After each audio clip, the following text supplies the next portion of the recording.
तो इस वीडियो के माध्यम से जानेंगे क्लिनिकल ट्रायल प्रोटोकॉल डेवलपमेंट में एलिजिबिलिटी क्राइटेरिया, मतलब कि कौन सी कंपनीज प्रोटोकॉल डेवलपमेंट के लिए एलिजिबल हैं, कैसे उसकी प्रोसीजर है।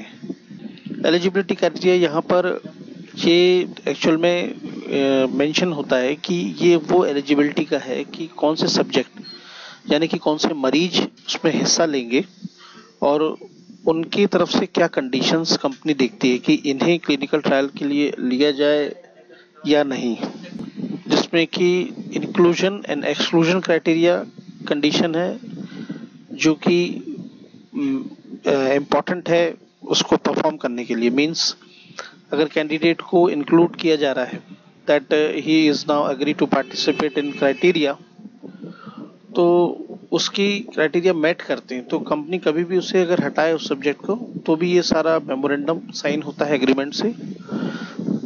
इसके साथ साथ जो बातें बेहद इंपॉर्टेंट हैं वो है एज, आयु, लिंग, प्रकार और डिजीज के चरण। इसके साथ साथ मेडिकल कंडीशन कोई तो थी नहीं, इसके साथ साथ उस पर्टिकुलर पेशेंट को कोई मेडिकेशन इसके पहले दिया गया था या उसके साथ कोई और प्रॉब्लम या बीमारियां तो नहीं है। ये सारी चीज़ें चेक करना बेहद ज़रूरी है क्लिनिकल ट्रायल के पहले, क्योंकि सब्जेक्ट की बॉडी एक तरीके से फिट होनी चाहिए। क्योंकि अगर वो कुछ और मेडिकल कंडीशन से जूझ रहा होगा तो ट्रायल में जो दवाएं उसे दी जाएंगी उसका रिस्पॉन्स एक्यूरेट नहीं मिल पाएगा। इसलिए सब्जेक्ट का एलिजिबिलिटी क्राइटेरिया, पेशेंट का एलिजिबिलिटी क्राइटेरिया बहुत एक इम्पॉर्टेंट पैरामीटर है क्लिनिकल ट्रायल्स में।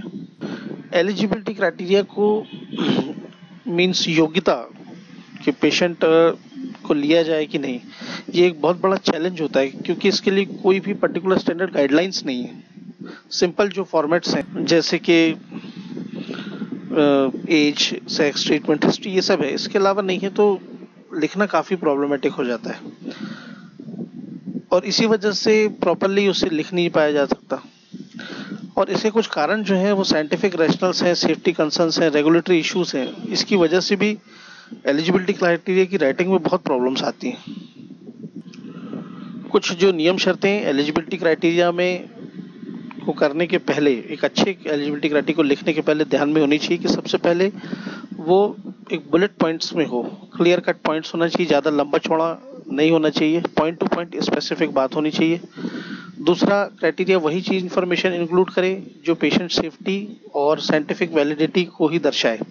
तीसरा एलिजिबिलिटी क्राइटेरिया बहुत प्रॉपरली लिखा हो जो कि एक्सटर्नल ऑडिटर, मतलब कोई भी अगर उसे रिव्यू करना चाहे तो उसे साफ साफ पॉइंट्स में फटाफट समझ में आ जाए कि क्राइटेरिया क्या कहना चाह रहा है। सेकेंडली, एलिजिबिलिटी क्राइटेरिया में कौन पार्टिसिपेट नहीं कर सकते, जो गर्भवती महिलाएं हैं या नर्सेज हैं जो ऑलरेडी टीम का हिस्सा है क्लिनिकल ट्रायल की, वो अगर खुद पार्टिसिपेट करना चाहे तो ये भी अलाउड नहीं है।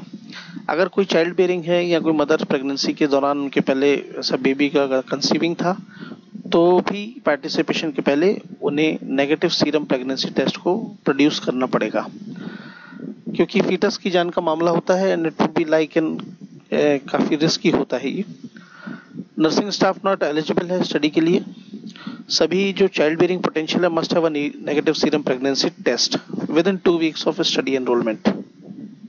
अगर दिशा निर्देश अनुसार ठीक से एलिजिबिलिटी क्राइटेरिया को नहीं लिखा गया तो वो कुछ समस्याएं उत्पन्न करता है, जैसे कि आगे आने वाले क्लिनिकल ट्रायल अगर किसी आधार पे करने हैं तो वो मुश्किल होंगे, काफ़ी जटिलतम हो जाएगा, कंफ्यूजिंग बहुत हो जाएगा, कॉस्ट काफ़ी बढ़ जाएगी, पैसा काफ़ी लग जाएगा और पेशेंट ज़्यादा जितने स्टैंडर्ड वे में लेना है वो भी कम हो जाएंगे।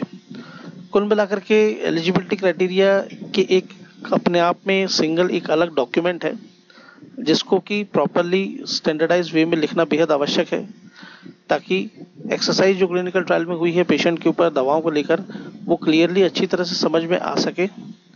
और यही सारी डिटेल्स इसमें मौजूद।